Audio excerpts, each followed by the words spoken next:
I'll just leave it.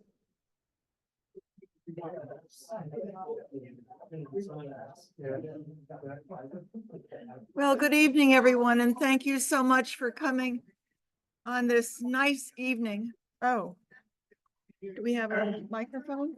Microphone? No? No microphone.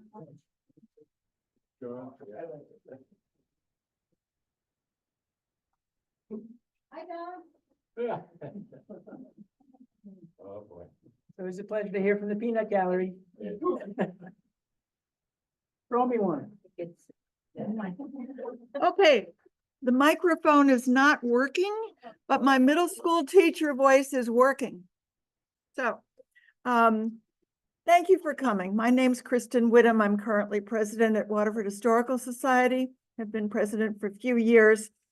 And, but I met John about 30 years ago when, well, my parents are at West Neck Cemetery. His ancestors are there.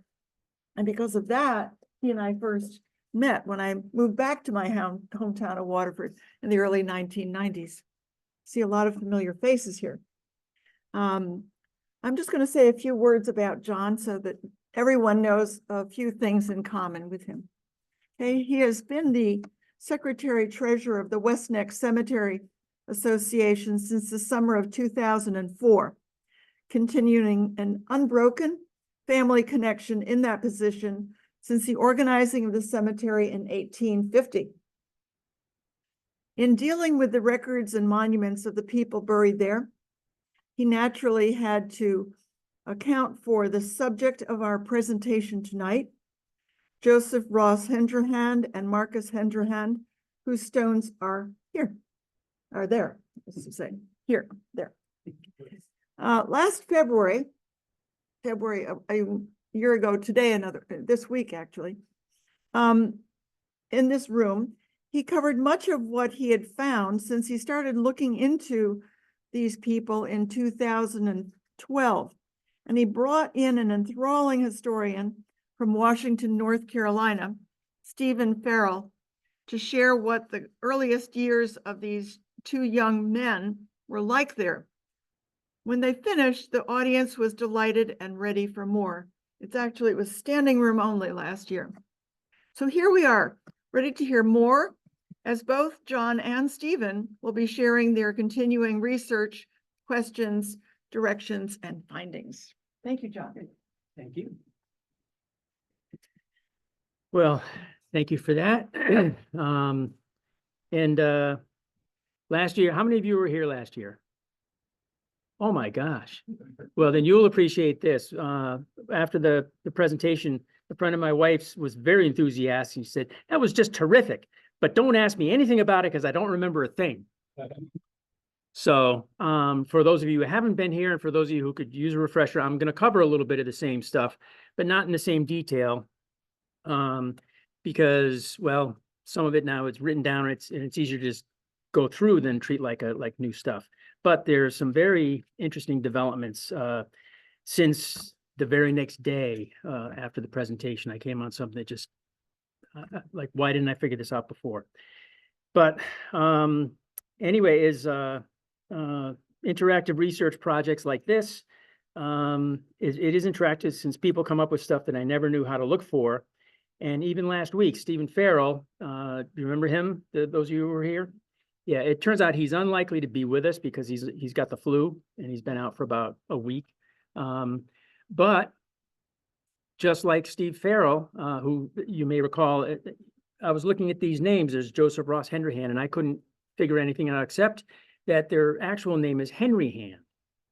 The Henderhand up here is a misspelling that was done by a naval doctor when he was being checked into off a recruiting ship into the hospital because he had pneumonia.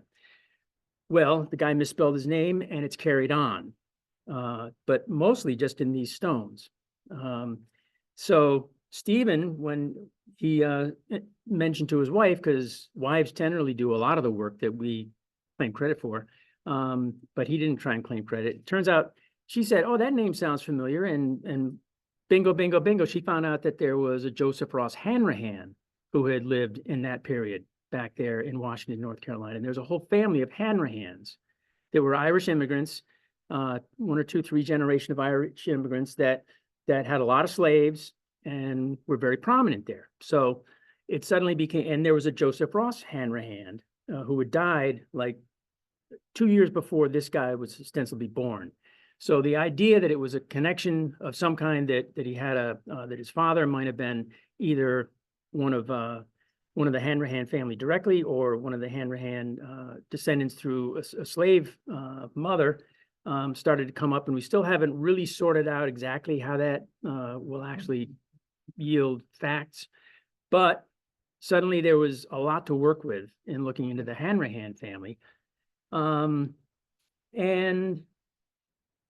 so here we are, but it's one of these things where Stephen did that for me out of the blue, not long before the presentation. And he just gave me two more things last week that I'm going to mention later on, because I really haven't incorporated them in. And it's a reminder, a friend of mine that I worked with took the Foreign Service exam ages ago. And he said one segment was called the inbox test, where you had like 20 minutes to sort through a pile of correspondence and figure out how to direct and respond to everything. He said he was pretty well sorted out, everything is sorted out in about 15 minutes. He said, and somebody comes in with the same size stack, drops it on the inbox and says, you got 5 minutes left in your 20 minutes, and walked out. I mean, that's life. That's the inbox test. And lo and behold, he dumped something on me last week that is going to need a follow-up, because we just don't have any answers, but really good questions to pursue. So just as a quick note, before I get into too much and focus on this, if you look around you, you'll see that there's a map of Great Neck, of Waterford, but I blew it up for the Great Neck area from 1868, and then there are two smaller ones back there. That one over there has some color-coded little arrow things, and there are two sheets that look just like this. For those of you who are interested in this kind of stuff, this sheet kind of shows the 10 of the characters that I've discovered up and down Great Neck Road that are of worth and show up in this presentation, most of them. And the other sheet has green markings and sort of an orangey, yellow-orangey markings, because I also put together where all the local cemeteries are on Great Neck. And it turns out there are 9, from what I figure. So a couple of them you just can't find, and a couple of them are like 4 graves, and some of them are like behind a stone wall in somebody's yard. So they're not prominent, but the two big ones I oversee, the West Neck Cemetery rather, which was the latest to come, believe it or not, in 1850. It's the latest to come. And it's interesting for me to notice the sequence to see, okay, they didn't have places like the Old Roger Cemetery, which was the predecessor cemetery for West Neck. It was getting full, and they decided we need to organize something, so they did. And the same with East Neck, although East Neck was burying people, they got organized in 1790, so they were in business for a while before West Neck got going. And we share a lot of the same ancestors, or siblings get married in East Neck, and some get married in West Neck, and so they get buried in different places, largely because of where their spouses are. So there's a lot of interaction looking back in those decades and centuries between those two centuries. Cemeteries. So I go back and forth, and those kind of help point out how those connections can still be made. Some of the green point out a couple of place names, and so you see there was a house for a J. Brayman right on Brayman Road of all places before there was a road. So it's probably named after whoever J. Brayman was. I haven't gone that far yet. There's an E. Clark, and that's probably the guy that Clark Lane is named after. I don't know which Clark it was, because there's a whole bunch of them. But anyway, it's interesting to see that back in the mid-1800s, some of these names that we treat familiarly probably had people who knew their first name as well. And Niles Hill Road was probably named after Nathaniel Niles, who sold a bunch of land to Gardner Hammond when he first moved into town in like the 1860s. So that name is more common as a full name than the Niles family. But anyway, so just a quick refresher and getting back on track. Who's been to the cemetery to see these? maybe a half a dozen. Can you read what it says there? No. Okay, I'll read it out to you. It says, Joseph Ross Hanrahan, born in slavery in Washington, North Carolina, died in the service of his country, a free man, at Chelsea Hospital, Massachusetts, February 27th, 1862, age 21 years. And then under that, it says Marcus Hanrahan, died May 8th, 1860, age 17 years. And then you've got a vet stone for Joseph, which just says Joseph R. Hanrahan. Well, what I found out last year is that they came up, and I've got the cemetery book, because I've been doing that for over 20 years now. And so I've got the book that goes back to the 1853 when they bought it and started writing in it. And I've got the Seventh-day Baptist church record that also starts back in the 1830s. And I've got that there, so it shows the membership list. And lo and behold, looking through that, I find that both of these guys joined the Seventh-day Baptist Church. One in February, I believe, and March, but in early 1858. And so they joined, and it turns out that at that point, the Seventh-day Baptist Church was a small building on the corner of what's now Quarry Road and Great Neck, on the south corner, as I understand it. And at that time, well, it was about a 20 by 30 building, which is still with us on Great Neck Road. If you go down Great Neck, when it got moved, it got sold and moved when they built the new church, the big church there. And they sold it to Silas Rogers, and they moved it from where it is down Great Neck toward the water. And so just past the church on the left, that blue house there with a blue shed that sticks out into the stone wall, that shed is the old Seventh-day Baptist Church. And so and if I've been in it, and the people who are there, I don't know them yet, but it's got the wide oak planks, wide pine planks. I mean, it was built before 1850. Most of it hasn't been reconstructed. So it's the old building that he bought for $50, and then they moved it. So there's that. And then these guys showed up when they were using that church.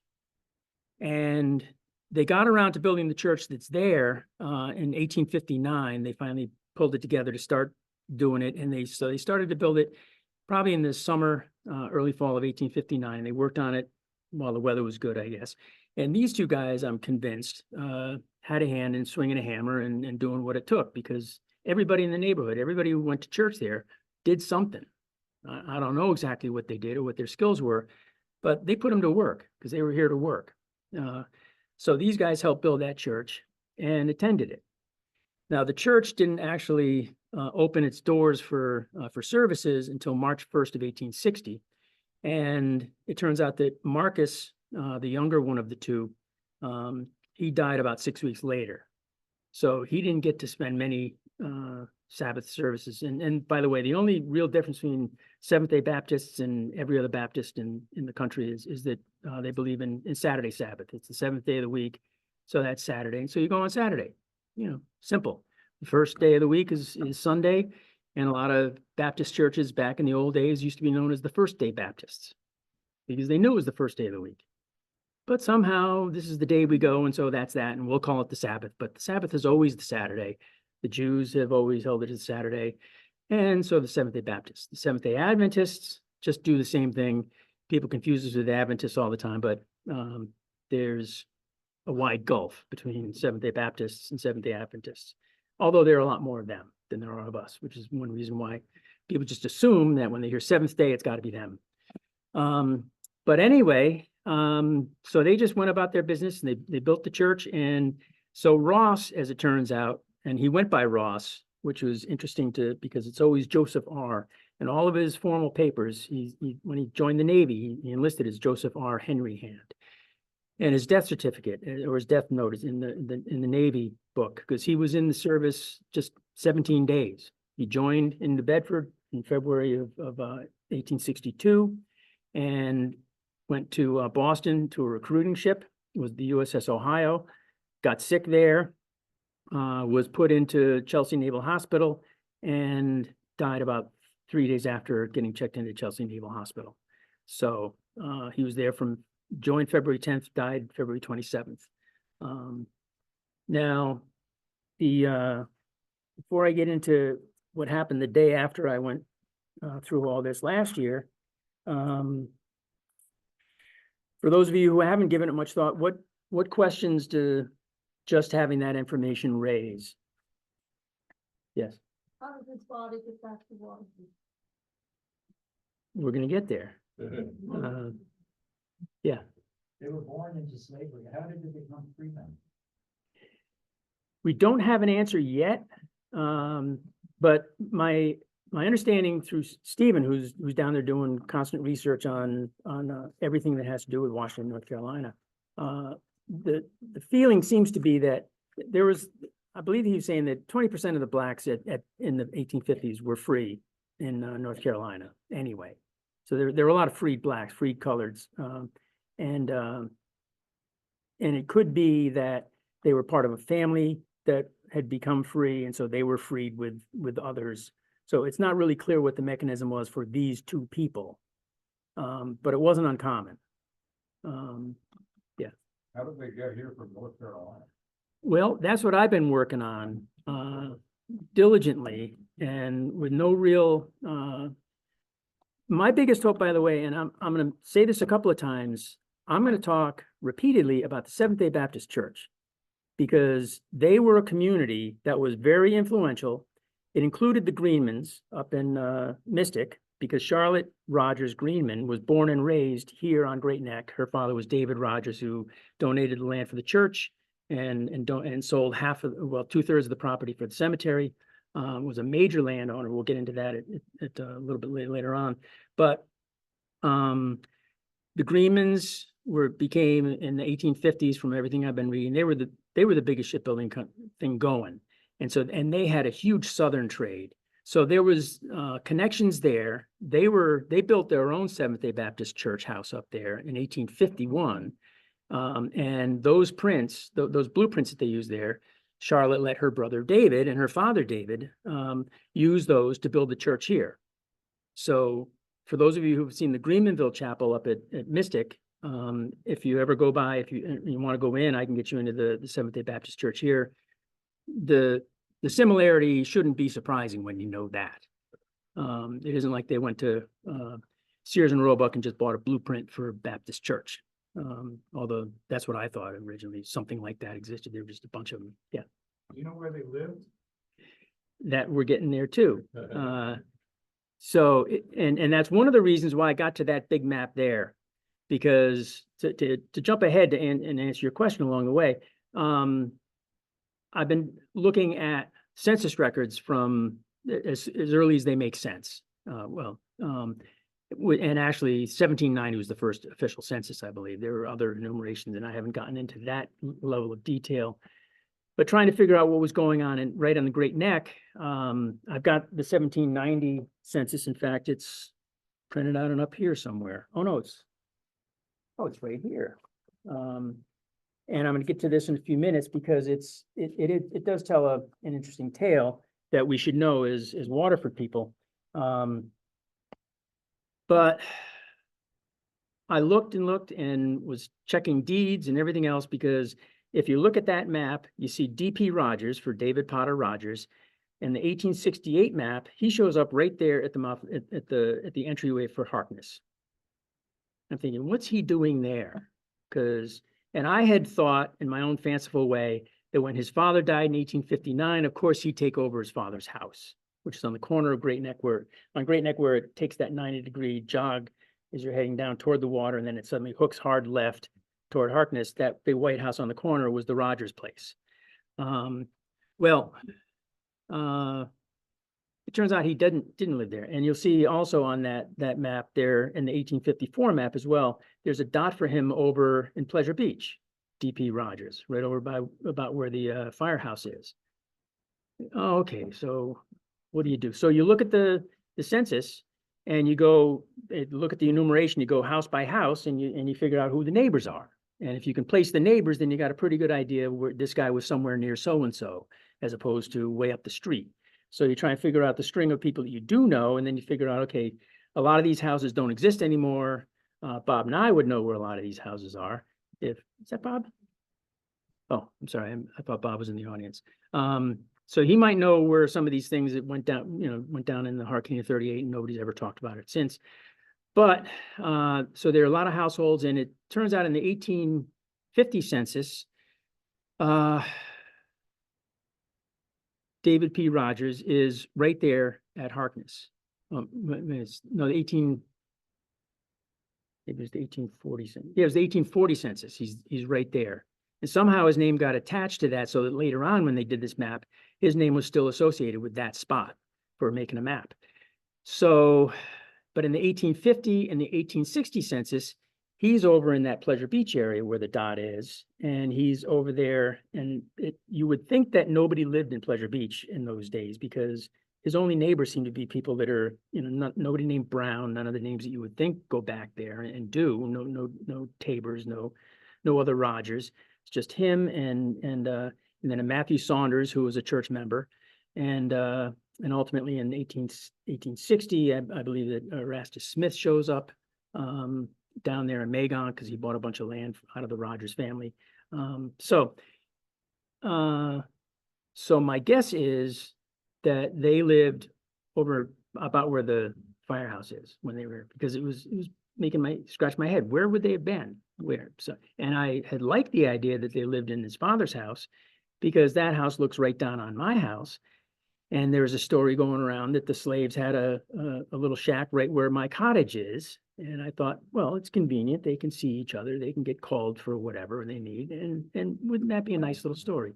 Well, it turns out that it's my own little happy fabrication. There's nothing to support it except my desire for it to be true, because I want my kids to tell that story. Yeah. So you're saying that he lived, or they lived with one of the Rogers? Or did they have their own? See, and that's something I haven't found out yet.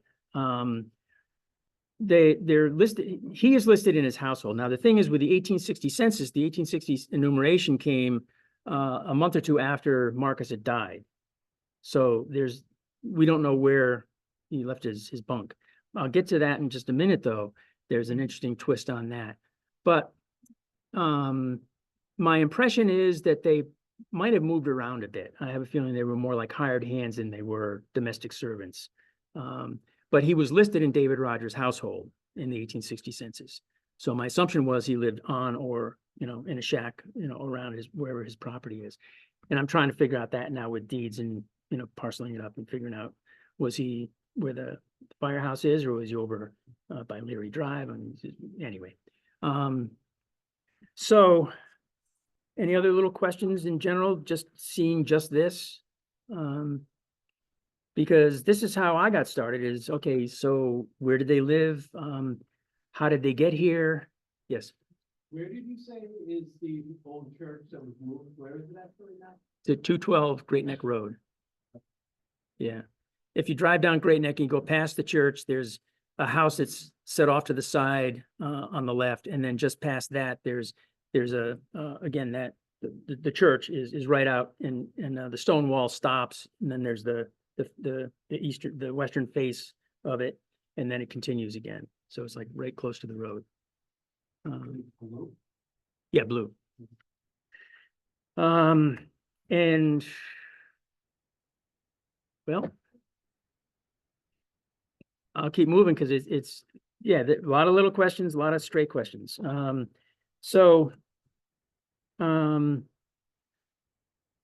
As it turns out, the next thing that came up, because I thought the day after I said, and as Homer Simpson famously says, I want answers now, or I want them eventually. Well, I always want them now, and sometimes I get them eventually. Well, so the next thing would be, it turns out last October, online I found this death record in New London. And if you look down, this isn't as, you probably can't see it very well, but right where my little hand is, we've got a record for April 18th, Henry Hand, 16, colored, place of birth, New London, place of residence, New London, and death over here, is shorthand for consumption. Now, the odds of a 16-year-old, a colored 16-year-old with the name Henry Hand dying a day away from what the death record says in the church book, I think is a big stretch. So I'm inclined better than 90% to think this is Marcus. He died of consumption. I don't know why he was in New London, but I find a couple interesting things here. One, he's one day off from what they have in the church book. The other thing that I find is that he's on the gravestone, it says he died May 8th. So I'm thinking, well, I think the May 8th isn't quite right. So we've got Henry Hand here. Again, I'm going with that probably Ross was the one who was given the death information to whoever it was. And a lot of times they just say, say things that are convenient. Yeah, he was born here. He lived here. Why get into the whole story? But as I said last year, finding out the possibility of Ross being a mulatto made me think, well, maybe these two aren't full brothers. Maybe these guys, you would think they're brothers. Maybe they're cousins. Maybe one of them took the other one's last name. They did nothing on that stone says that they both came from North Carolina. You would think so because that's the easy assumption. But here's where you get into the questions. Now I want to know so. And so here you have Henry Hand, ostensibly born in New London. So I'm taking this as our guy Marcus. And then I started thinking, as somebody mentioned about the stones, I was looking, my first thought about these is that in that same cemetery, there's a guy named John Maxon Darrow who died. He drowned in New Orleans in 1863. He was down there with an army regiment. And my thought was, and they were both church members, about the same age. And interestingly, when Joseph took off on February 10th, Monday, February 10th, to join the Navy over in New Bedford, 4 guys, 3 of them from that are buried in West Neck Cemetery, plus David Gear, who was from farther up Great Neck, and had a sister who was married into the whole crowd. They went the same day and joined the army in New Haven. So you got 4 white guys going to New Haven to join the army, and the 1 black guy on the same day going off to New Bedford. And it's because he couldn't join the army. He was black, but he could join the Navy because the Navy just didn't care, So anyway, so this John Darrow, I'm thinking, well, whatever happened, the families probably pitched in, and the Darrows had a bunch of money. So maybe they just got together and got the same stone guy to make both stones because there was enough of a similarity. There are these waving flag stones that I hadn't seen very much of anywhere. Well, if you look at them more carefully, you realize this one is showing its age. This was probably put up not long after 1863, after he was returned, because he was actually returned in February of 1864, and he is actually buried there. That was a discovery that I made a long time ago through the letter home to his sister of David Gear, who turns out to be a family relative. And I have 80 of his Civil War letters. And he confirmed that, in fact, he was talking to his sister. Well, I guess you went to the funeral. I heard his body was in New York on such and such a day. So he's talking about all the details of burying him in Waterford and having been in a cemetery in New Orleans. So I'm thinking, well, they put these together. So he got this stone, I would bet within, by 1865, the stone is probably up. And it looks a whole lot more weathered than this guy. When you look at it, and then the next one, if you look at this, you realize this is the side of the Henry Hand stone. It's just not showing, it's showing some aging, some weathering, but not 160 years worth. So then I started thinking, well, how would this happen if they weren't done together? How did it happen? Who got the idea? So last year I had this great idea that it was probably Mary Harkness, that her grandmother had known these guys and or known of them. And so So I thought, okay, so these are the same two stones, the west next two flags, I call them flagstones. I don't know what they call them what do they call them in the industry? We've got cemetery people here. Okay, flagstones for now. So these are those two guys. And again, you can see they just don't clean up as well. And then over in Elm Grove, where Charlotte Rogers Greenman and her husband and all that family got buried, over there, it turns out that there are two, what I consider highly relevant flagstones over there. If you notice, the first one, the top one is, I know you probably can't read it, but it's for Herbert Ellery Maxon, who died April 16th, 1864. Interestingly, again, when you come to the dates, this says that he died March 16th. But the Groton death records and other evidence that I've got shows that he had a toothache on March 16th. The death records don't have him until April 16th. But somehow there's the stone. Does this ring any bells, Ellery Maxon? Raise your hand if you've ever heard that name. Maxon Place. There's a street. Oh, it could. There are a lot of Maxons. They were all Seventh-day Baptists. It all comes back to Seventh-day Baptists. So there were a bunch of them over there. I don't know which Maxon got the name for this, was named after the street, but it could have been this guy's father. This guy's father was William Ellery Maxon. He was the clerk of the Seventh-day Baptist Church in Greenmanville for the entire time it was running, like over 30 years from the start. And in fact, here's a copy. I did a lot of pictures and then I printed out a copy. This is their church with records. These are our church records in his hand because he was the clerk. Beautiful script. William Ellery Maxon, as it turns out, he was also a shipbuilder like the Greenmans. He had his own yard, Maxon and Fish, and they were putting out huge boats. So he was a very influential, very wealthy shipbuilder.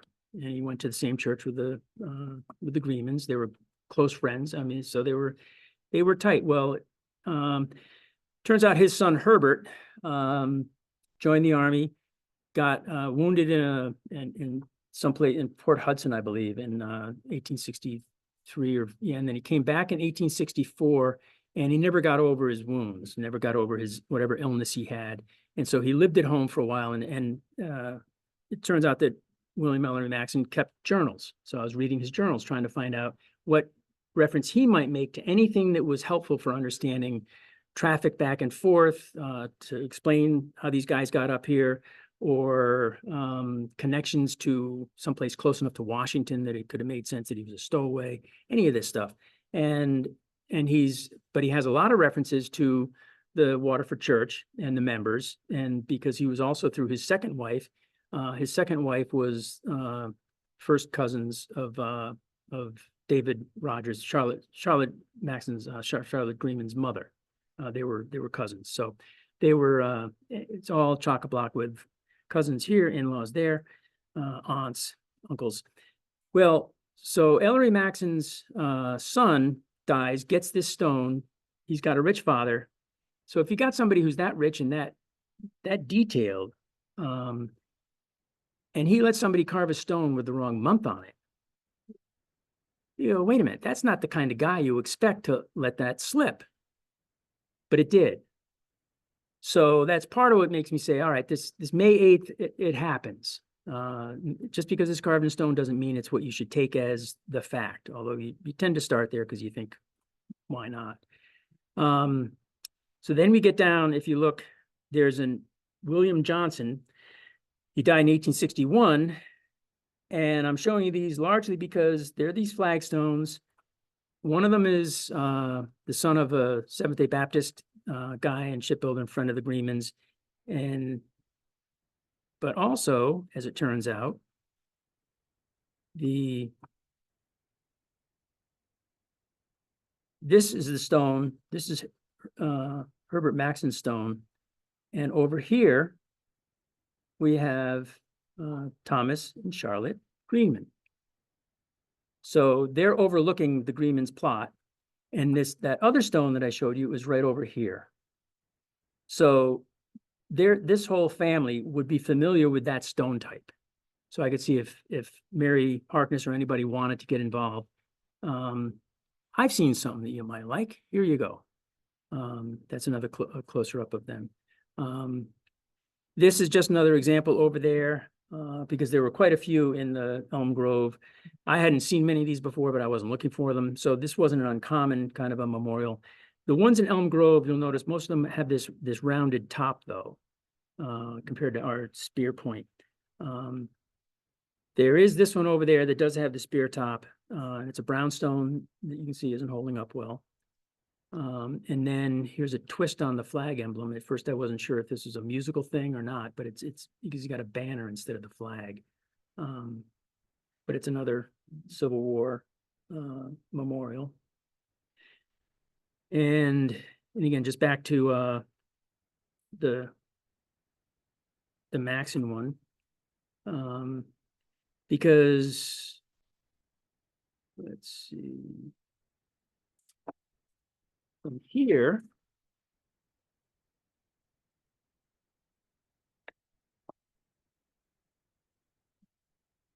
we now get to David Rogers. And I'll share this because now we're going to get back to Waterford, and let's see, as I mentioned in some of my notes, I say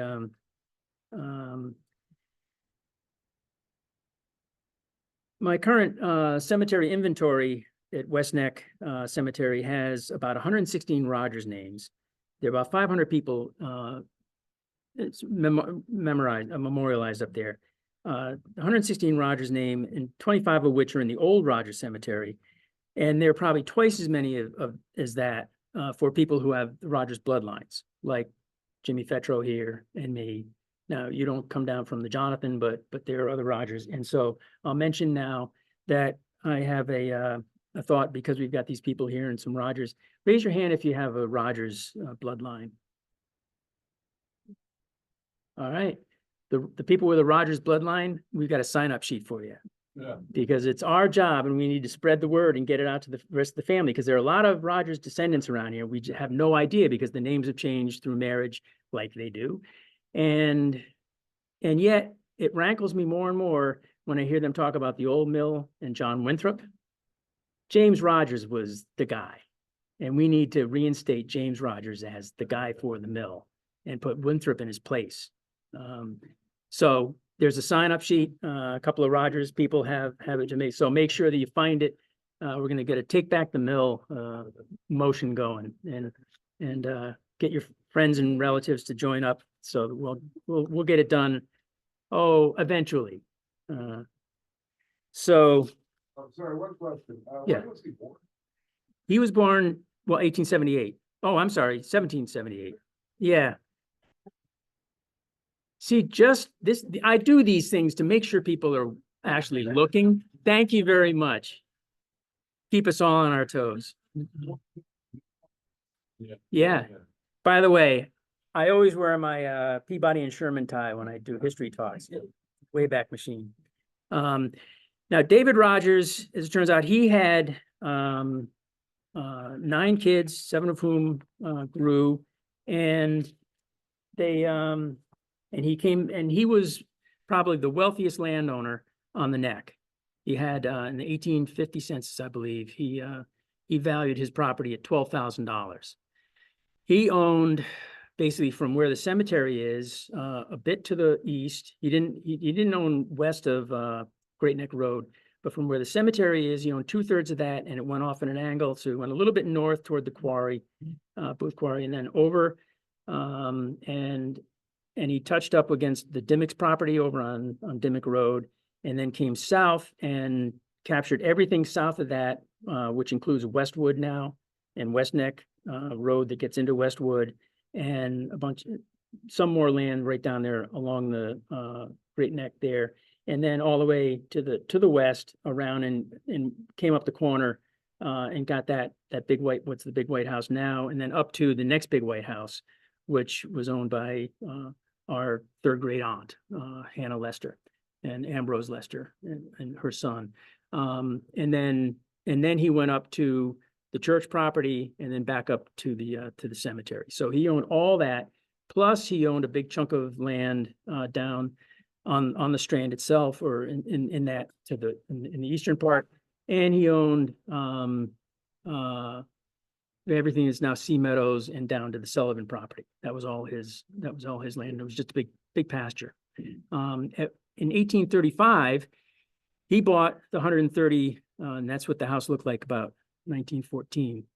In 1935, or 1835 rather, he bought 130 acres of what was called then the Goshen Farm, which included the point, basically everything that's Harkness now. He bought in 1835 from the estate of Henry Champion, I think, Champion, who'd bought it like in 1797 from somebody else. So, and he held on to that, and which is how David Rogers winds up living there in 1840, because it was his father's property, and I'm sure that's where David started his family there. And then he got his own place and went up for 1850 and on, living somewhere else. But this was the house that probably not too different when Charlotte Rogers was growing up. She lived in this house, or in the area, from when she was born, I believe in 1820 to 1842, when she got married and moved to Mystic. So here's that picture of the map. That house is right where the hand is now. You can see D.P. Rogers over here. This is 1868, so you've got the Hammonds already showing up.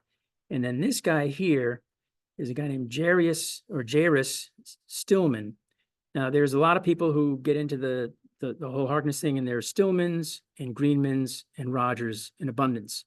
And because I'm trying to figure out who's in the cemetery, I've got a family tree thing, and I'm putting them all in that way because I want to figure out what kind of cousins we are and what kind of cousins they are at the time, and which ones were siblings and which ones were nephews and nieces and all that stuff, to figure out how the family plots are parceled up. So I printed out from my family tree. If you see in the back pinned up, the top is the descendants of that David Rogers, which goes down. And if you get up there and you get a look, you can see that Charlotte will be there, and she's got a bunch of siblings, and David's there.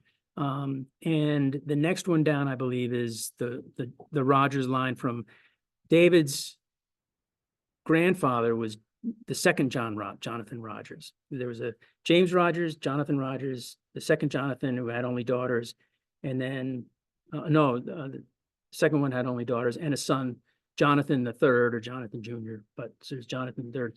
Then he had three sons who kept the Rogers name going, and there was our ancestor Jonathan, and then her ancestor David, and the David that we're looking at is that David's grandson, David. So it's as complicated as all that stuff up there. And I won't expect anybody to remember any of it, but I'm piecing it together. And the next one down is the Stillmans, because we get to this Jairus Stillman, and I'm trying to figure out, there's some references in the Harkness thing about how he was connected he was a cousin of somehow. And I thought, how is he a cousin? Well, it turns out that he's a cousin of Charlotte Greenman by way of her mother, whose maiden name was Mary Potter, and Mary Potter's mother was a Mary Stillman. So suddenly the Stillmans come in, and so this guy Jairus, who lives here, and I haven't figured out why he moved here, but he apparently had some money, and he also had, and from the 1850 census on, I believe, he had a black servant in his house named Ann Evans. And she shows up, so she seems to be a lifelong person for him. And there's another Evans in town, and I haven't taken the time yet to figure out what kind of relationship they have. Somebody's nodding. Do you know anything about them? Anybody? Well, anyway. Yes. Where are the Rogers slaves buried? Well, the Jonathan people didn't have slaves that I'm aware of. And back in the 1700s, if you can see this, my understanding is that there was there are Jameses in every generation, so it's hard to know which James you're talking about when you mention a James Rogers. But there were a couple that went down, I think down the Joseph line, then there was a James. And so somewhere in there over in, they got this chunk of land over here. And so the ones in Pleasure Beach were the ones that did start to have a lot of farms and slave action. And in fact, in the 1790 census, I went through and I found that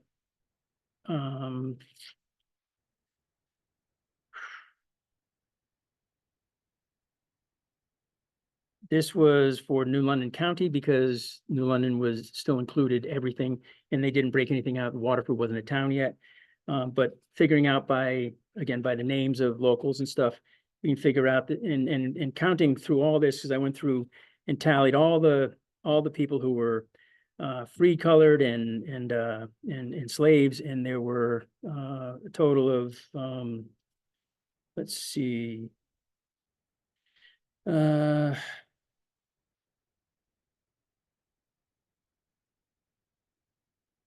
we 533, 513, I believe, 746 slaves out of a population of about 33,000.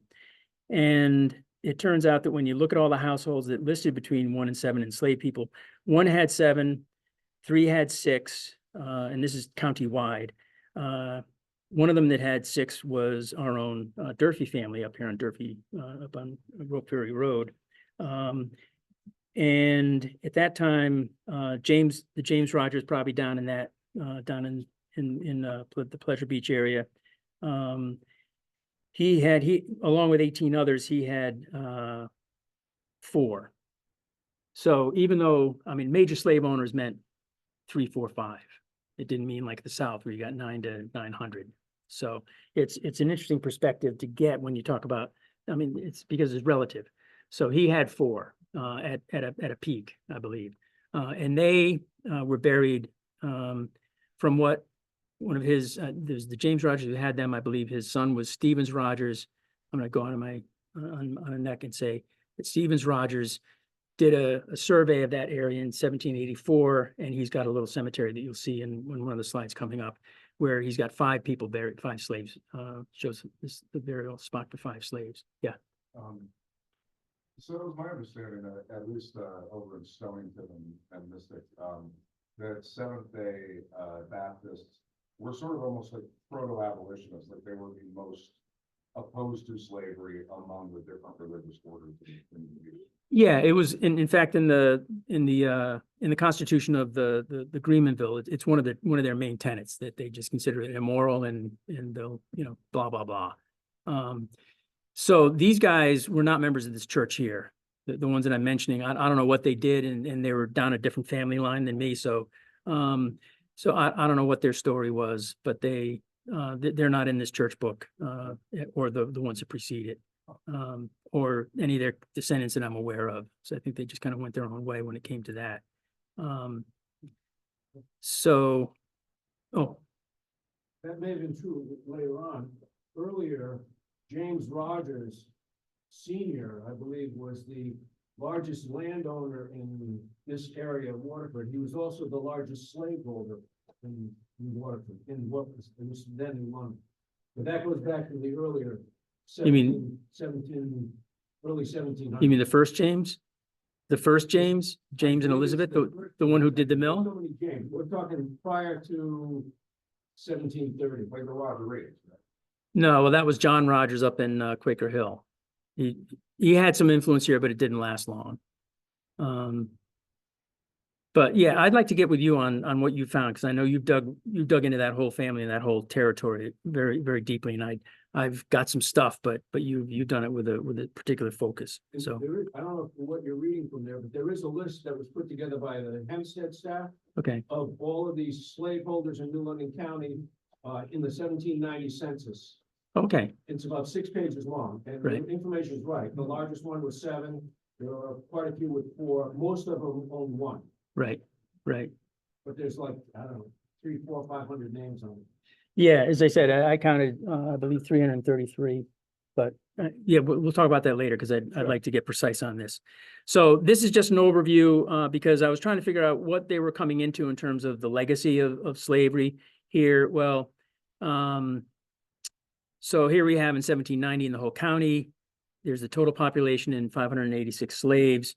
In 1800, New London still included Waterford. There are 5,100 in the county and 54 slaves. In 1810, there are 2,100 total, 2,185, the Waterford population, and 9 slaves. But then you had 27 free non-whites and foreigners, which probably means that they were slaves that, had been given their freedom or had aged out because of the laws at the time. And then by 1820, it was down to 0. With that number of, it's almost as if the 9 added to the 27 to get 39.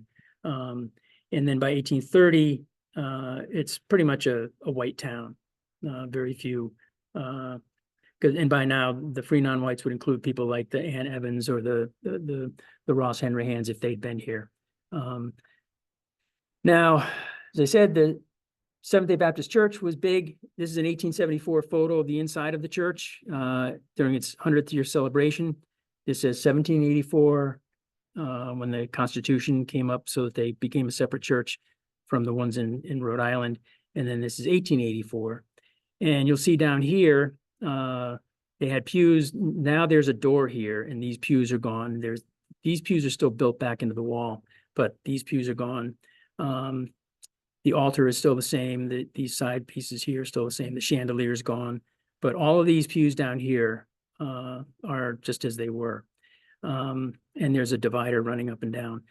Now, in those days, the divider ran all the way to the back. And just to show some of what they were getting into when these guys showed up, this is a look at the inside of the church, looking from the pulpit back. And because then I was thinking, I'll look at the church records and see if the way they seated people, if there was something that showed discrimination on where because Ross bought a seat. They call them slips at the time. They'd buy a slip, and that would be their seat for the year. And you give your $2 or $5 or whatever you happen to get. It was mostly contributions with more than a definite price.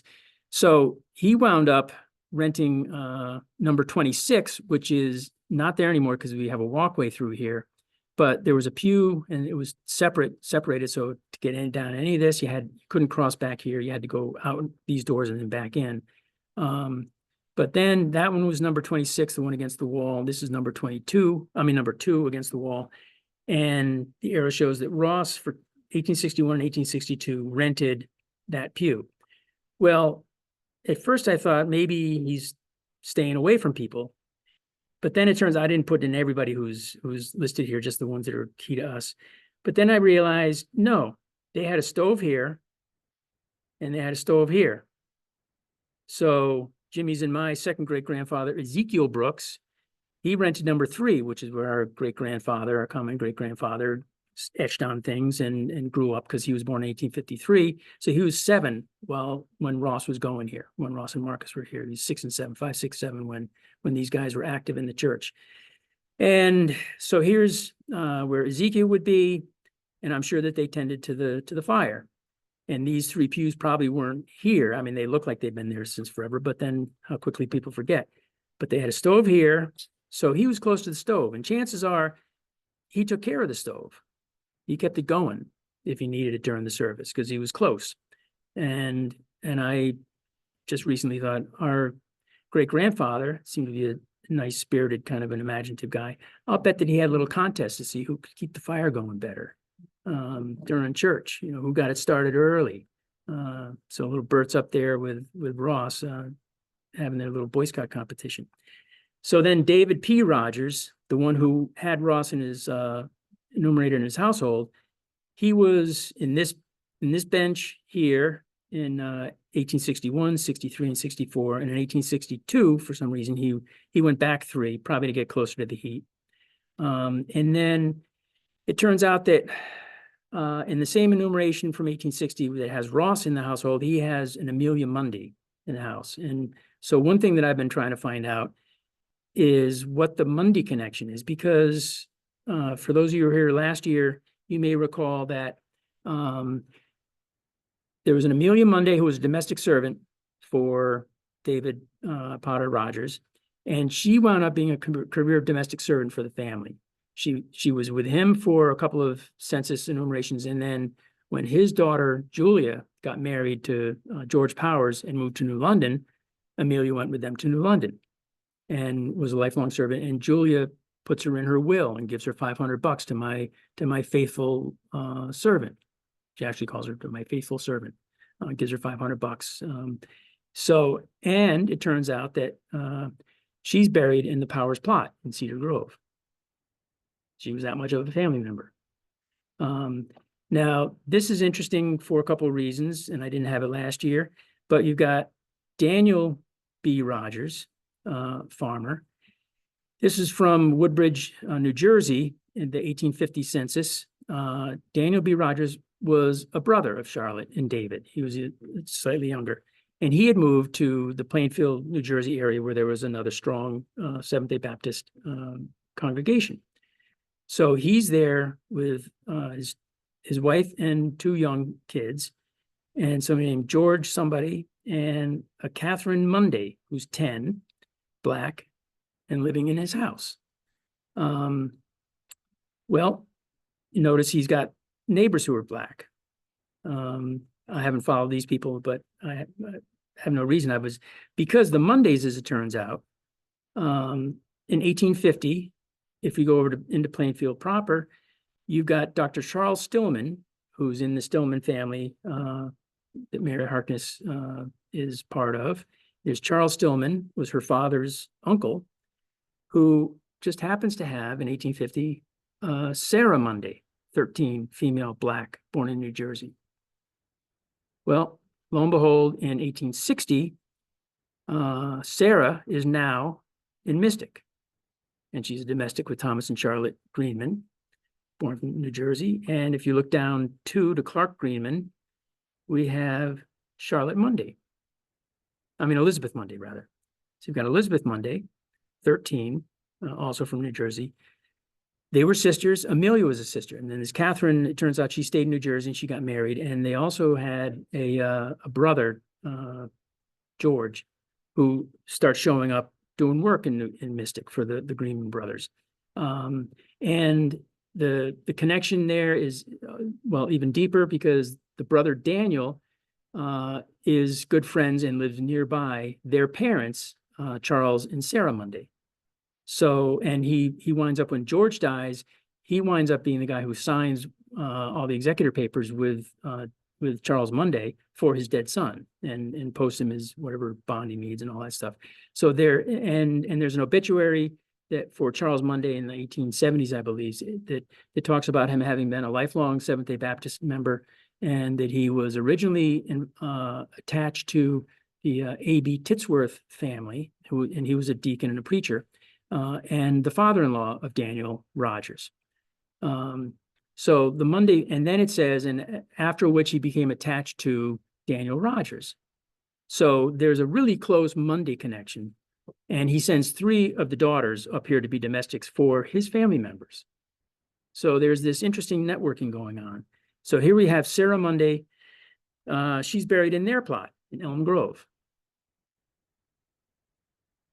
And then Lizzie, who was a domestic for the Clark Greenman family, she got married, had 2 children. She died at 33 at the Greenmans, and some of their papers up there in the Mystic Library, Mystic Seaport Library, show that she, the Greenmans were covering her medical bills in her final illness. And and they put up a better stone than the other 2 got. So they misspell her name, Mondy. But apparently these things happen with stones. And this mentions the wife of W.A. Morrison. I sent a letter because I found on Facebook and all that, or I guess one of these places you go online, and maybe Family Search or Ancestry. There was somebody who posted something about this W.A. Morrison.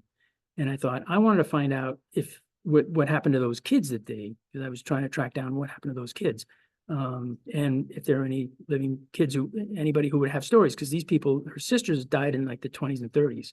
So I thought, maybe there's still people who remember stories from their parents. I haven't gotten anything back. As he said, This is Amelia's plot over in Cedar Grove. So all three of them that came up here wound up being buried by either the Greenmans or the Rogers. Now, this is where we get into what I find an interesting thing, because as we're looking at all the stones, I started thinking, well, who planted that veteran stone? So I've been trying all year long to find, to stay on track and find somebody who actually had, and I've gone to all the things that they send me to, all the links for the headstone applications. And I've been thinking and can't find an application for the Joseph Ross or for the Joseph R. Henderhand veteran stone. Well, here's where our friend in North Carolina, just last weekend, he sends me this. And it's from the War Department, and it's addressed to Mr. Charles R. Hale, Chairman, Sons of Union Veterans of the Civil War. Does that name ring any bells to anybody? How many cemeterians are in here? Hale? What's that? Well, there's Nathan. Charles Hale. It turns out you may have heard of the Hale Collection. The Hale Collection was a statewide inventory of cemeteries. It was a WPA project where this guy, Charles Hale, sent people everywhere, and they just wrote down, and they kind of coursed through cemeteries, and they wrote down names and important, key information, not everything on a stone, but like key stuff that they thought was key. And so they've got this big compilation of cemetery inventories statewide from like 1934. Well, it turns out that a couple of years before that, there was a Lucius Barber who also sent people out looking for stones and doing an inventory. He took his inventory list and he arranged it alphabetically. So you can't tell where anybody was planted. You just know that they had some memorial for them there. So it turns out in the 1930s, because he came through here, I was dating it by the people in our cemetery that hadn't been included yet, but they died, in that window. And so I'm guessing that he was here in the summer of 1932. There's a reference to Joseph Henderhand, nothing for Marcus. Why would he name one and not the other if that double stone was there? So that tells me maybe that double stone wasn't there. In the Hale collection, it turns out that neither stone is there. So now I'm thinking, why is no Henderhand in the Hale collection, which is comprehensive? Turns out this guy in 1927 is getting a letter from the War Department in reference to down here. He says, the Quartermaster General directs me, blah, blah, blah.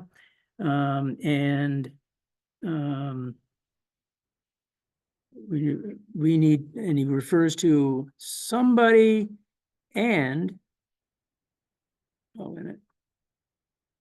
And he says, and Mark, and where is it in here?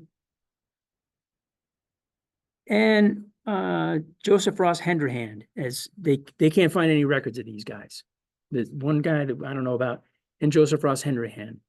So what this tells me is that in 1927, Charles Hale, at the time, his big thing, he started before this, back in the teens, I believe, just doing an inventory of veterans, because he was the chairman of the Sons of Union Vets of the Civil War.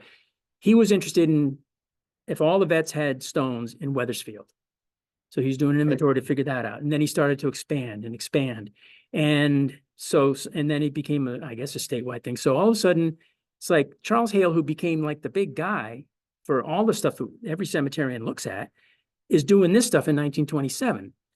And he has been prompted by something to send a letter to the War Department asking about Joseph R. Henderhand. Who made him ask that? Who gave him that name? That's what I'm trying to find out. So I'm waiting for the state librarian to get back to me to say that they have the Hale papers, because I'm guessing that Hale has, kept his correspondence. So I want to find out who sent him a letter and said, hey, why don't you look up this guy? Because we want to get a stone for him up here. So I'm convinced that this means that there was no stone. That veteran stone was not there in 1927. It's there for 1931, but it's not there in 1927. That's 160 years later. 60 years later. He had no family here. Who is thinking about this? And why? And they've got Charles Hale on the job. So one thing leads to another. And now I've got a way to go with this. My favorite theory, because we're getting close to closing time, is that and this is one of the things that Stephen Farrell dropped on me.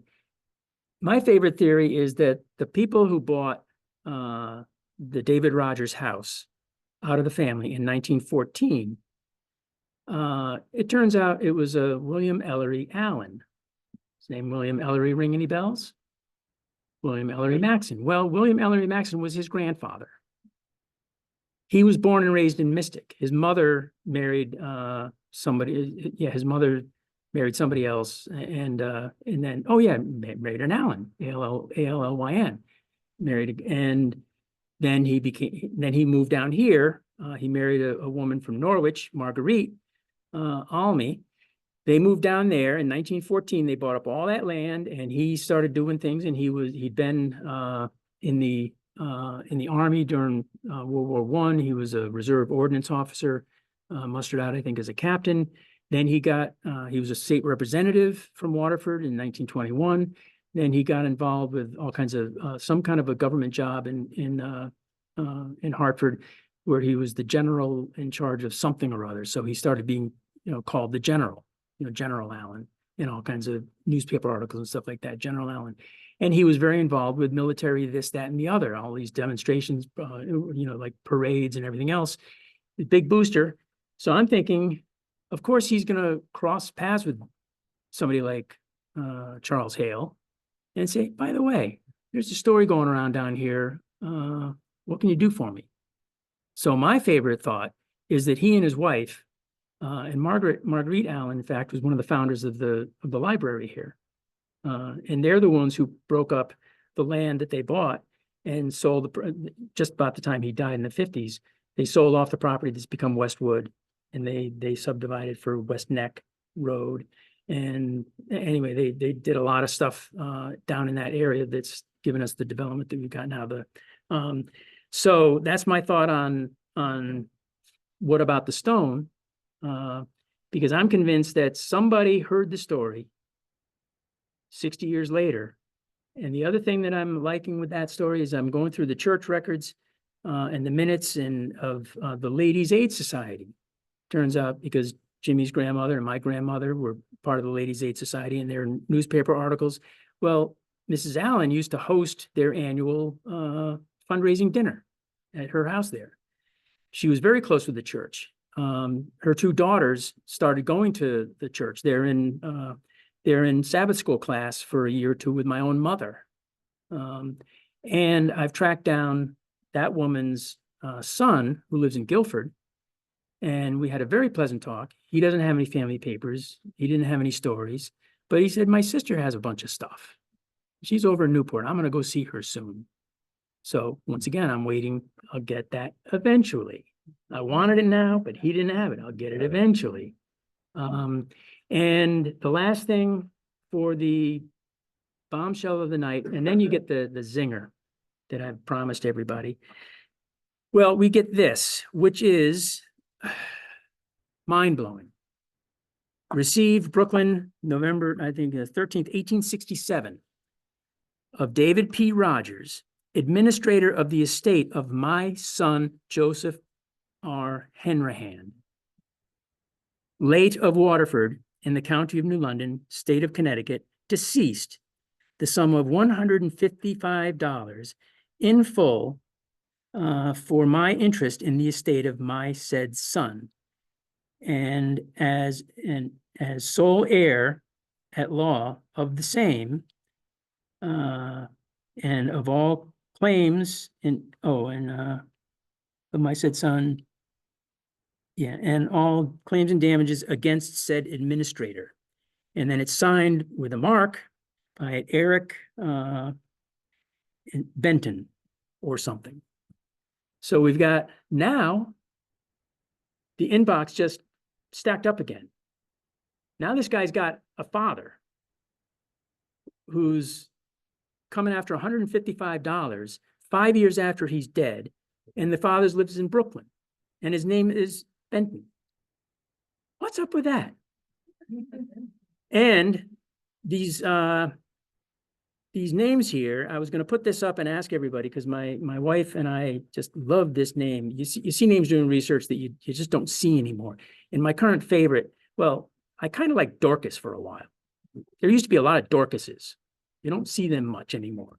There's a Dorcas Getchell on my mother's side 8 generations ago. Well, you don't see many, but they're still around from what I'm told. But this one, Eliphalet, Eliphalet. Am I pronouncing it the way that the rest of you who've seen or pronounced that name, Eliphalet? All right, because I've heard people on trying to find out, am I doing it right, or is it just one of these readers' mispronunciations? And I've heard people do it different ways on the net, but I'm going to go with Eliphalet. Well, in 1867, Eliphalet Lyon, as it turns out, is an interesting character to watch in this because he is David Rogers' brother-in-law. Eliphalet is married to his sister, Anne. And Anne Rogers had a son by a first marriage to somebody else named Rogers, a Waterford boy. And Eliphalet was from Waterford too. But Anne had a son, George Benedict Rogers, who died in 1866, I think, of pneumonia or something. I mean, it was a sad death, and I haven't found enough stories. It seems to be connected with his having been in the service for the New York 7th Regiment. But he was enormously popular and quite an up-and-comer, just about to get married, and he died. Well, it turns out there's stories that, again, I need to get more on, that when he was in the Army during the war, she spent a lot of time as a nurse and went around and was famous, kind of like a Florence Nightingale. And she also was in charge, or very instrumental, with the Brooklyn Industrial Association or Society and Home for Destitute Children. She and Eliphalet both were major players in that, and a big chunk of her estate went to them. So all of a sudden, it's starting to make sense that maybe Eliphalet and her, through those connections where they're helping destitute people, started working with somebody who just basically brokered these freed slaves up to New England. So I mentioned this to Stephen Farrell, and he says, that wasn't real common then, but it wasn't uncommon. There were people who were doing that. They were, it's kind of like, indentured, it's a bit of human trafficking, call it what you want. But they might have gotten here because somebody brokered it, sort of like an employment agent, said, you need some help up here? I can find them down here. And so he does that. And maybe that's this guy Benton.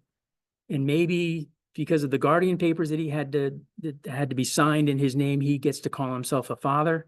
I mean, I don't know why this guy would say he's the father instead of the guardian, but that's why we'll be doing more with this. Off the top of anybody's head, does this click with anything anybody's ever seen? Because again, my inbox just suddenly filled up. You said Joseph was mulatto? I believe so. Yeah, and his enlistment papers even say his mother's name, or that actually be the father? it could be. Now we just need to find some evidence of that. I mean, any story could work, just like I like the story that he lived in the house that and stayed in my, built my first original cottage. I like that, but now it's not looking like it's going to hold water. So I don't know, but it could. It turns out now Stephen Farrell is looking around in different avenues too because of this, and he's finding somebody named Henry Hand in that area during that time that was doing business with the Hanrahans. So, and he's also finding more information about a Thomas Hanrahan who was divesting himself of his slaves, doing a lot of business in New York just anyway. And it could be that he was the conduit to get these guys up here, meet somebody who says, I'll give you $155 and you give me this guy. And then, you know, I mean, I just treat it like a ransom note instead of a, you know, I mean, I'm not buying him as a slave. I'm just, now this guy in Connecticut's going to pay me back, or it cost him 120 and I want my share. So he charges his, you know, 155. And maybe that's what he's coming after. When he finally hears 5 years after this guy's dead, oh, you know, that guy that you went up to Connecticut, he died in the Navy. Hey, wait a minute. I don't know. It's interesting stuff. And the idea that it wasn't all Underground Railroad and all that stuff is that there were other mechanisms happening at the time is something that's, again, really eye-opening. Yeah. I wasn't real clear on what you were saying about brokering people up here. What was that? What was the father's name? Of the guy that claimed to be the father? It appears to be Eric Benton. Eric Benton. And I wasn't sure what you were saying about brokering people that they needed help up here. Well, it could be that he was just a middleman, like an employing aid, like a Kelly Temps. And he says, you need this, I'll find it. And so he's just brokering We're talking this. about 3 people. Yeah, my guess is, but I, you know, who knows what they were really doing? I mean, and now when you go into the chat AI, Strict laws about moving people from the south to the north. Right. To freedom. It was against the law. right? If Well, you were gonna do that, you had to be real careful. Or, if they were free, that would be different.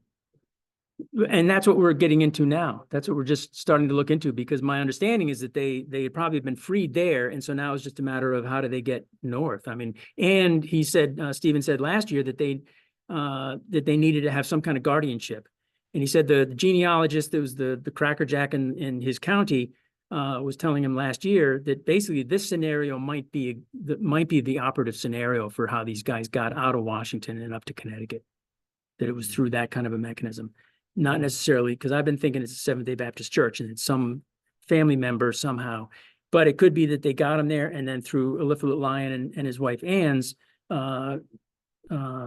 philanthropic efforts and helping of the destitute kids and everybody else, that they saw this as, okay, we're helping people get work up north all the time. So sure, 2 more, big deal. Just don't know yet, you know, eventually. All right, and the last thing, because it's getting toward the end here. So this is the Ann Rogers Lyon tent. Apparently the Daughters of the Union Veterans used to have these little auxiliary groups, and she died in, I believe, 1873 or so. Somehow her name was strong enough, big enough magic, or she had enough money or something, that one of these associations decided to take her name for the name of their tent. She was that illustrious in those circles. I've been digging and I can't find anything that really tells much about her as much as what they're doing these days, what parades they want to sponsor and that kind of stuff. So there isn't as much biography yet on her, but I have a feeling that she might be much more central to this than I'd ever given her credit for. And so we've got, again, the significant flagstones, the Hanrahan, Darrow, and Max and Williams. And now we get to the zinger.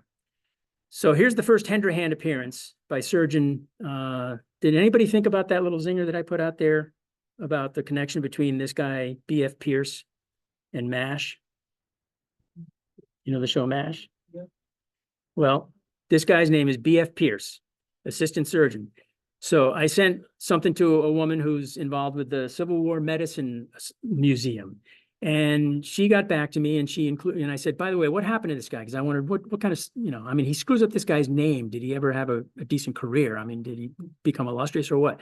Well, it turns out he died about 2 years later. He drowned in the Mississippi River, while still with the Navy. She's in her response. So we got Joseph R. Hanrahan. This is, again, the first time that spells up misspelled, and B.F.P.E.I.R.C.E., assistant surgeon. And there's his monument in Kennebunk, Maine. And After the request, she says, as for assistant surgeon who filled out the hospital ticket, Benjamin Franklin Pierce served as an assistant surgeon in the U.S. Navy beginning in 1861. He drowned on the Mississippi River on March 9th, 1864. So here's his name in the Bowdoin medical school list. His father was an MD from Waterboro, Maine. It's a coastal town, was his instructor. Benjamin Franklin Pierce. Now, does it ring any bells? Who's Benjamin Franklin Pierce? Benjamin Franklin Pierce from Crabapple Cove, Maine, where his father was a doctor. Hawkeye. Anyway, so that's it for planned remarks and surprises. I mean, you go through this and all of a sudden, what's Alan Alda doing in my research? And there he is, you know, B.F. Pierce. I was going to curse him forever. And then no, this is cool. So are there any general questions? Oh, I do. Yeah. You have one. All right. All right, so on the sheet that with under the entry Oliver Maxon, 1781 to 1856, you've highlighted Oliver's triangle-shaped northwestern 1/3 was part of what has been known as Cato's Lot. Yeah, Cato was a very popular name for enslaved blacks around here. right. What is the connection?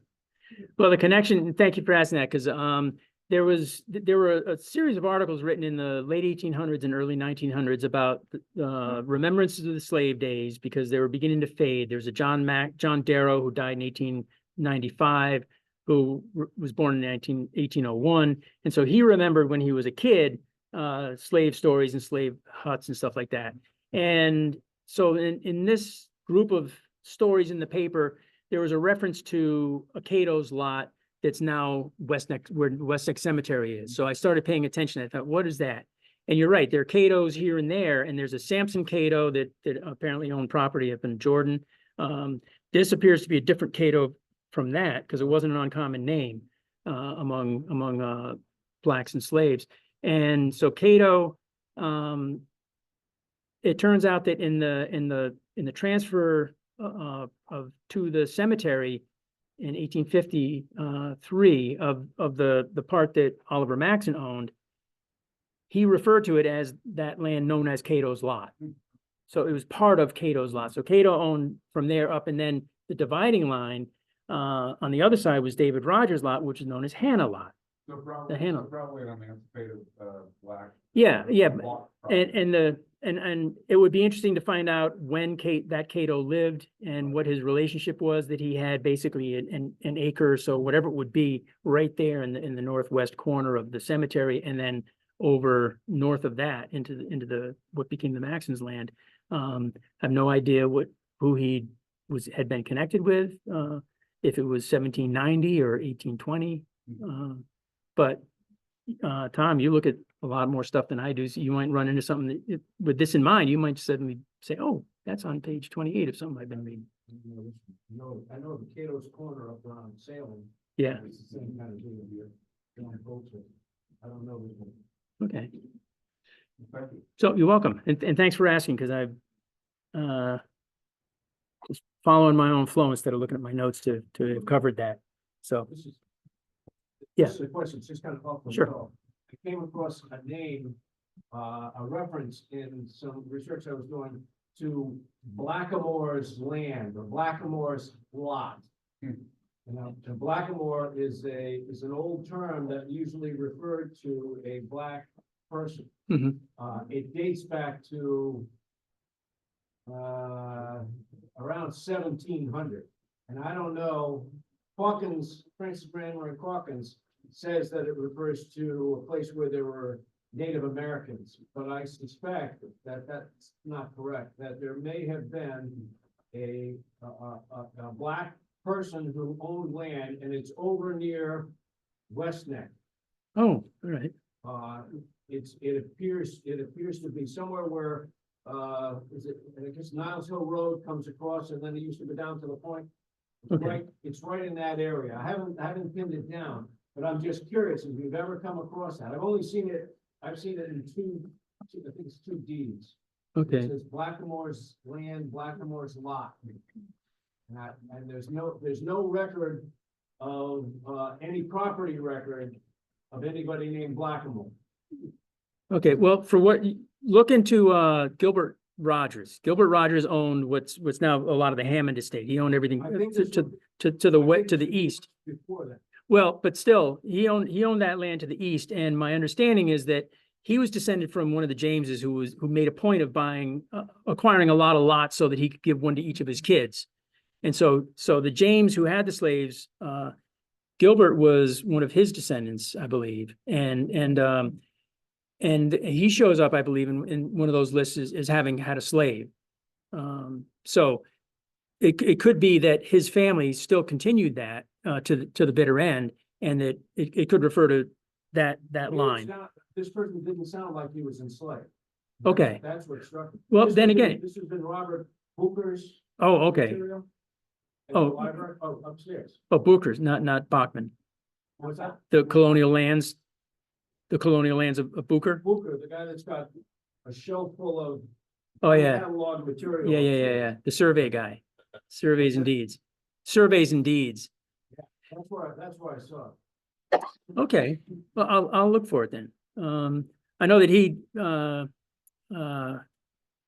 John O'Neill says that Bob Nye said that Booker told him, he said he never wanted to go south of Rope Ferry or, down into the neck. He said, because there's just so many damn Rogers down there. You just can't keep them straight. So he never did the job that I wish he'd done, because it was easier for him to go through everybody else where the names would change when ownership changed.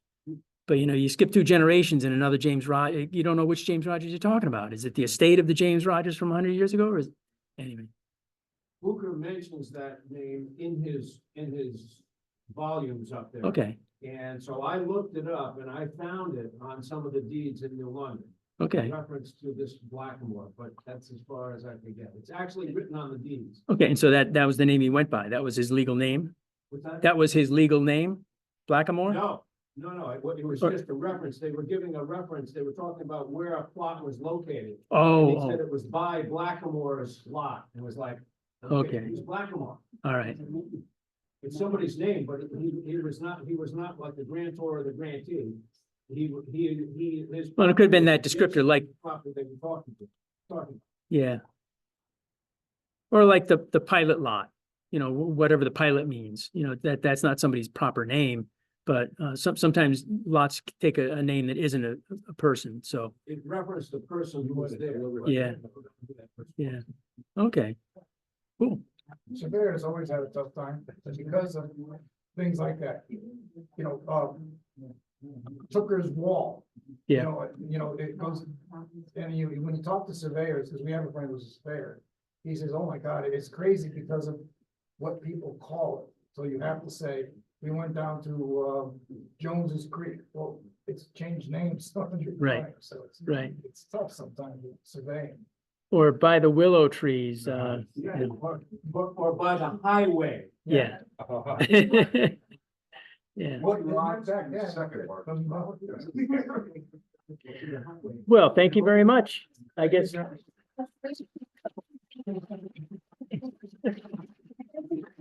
For coordinating this. Thank you.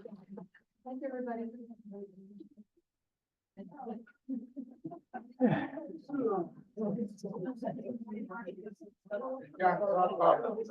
great, so it's been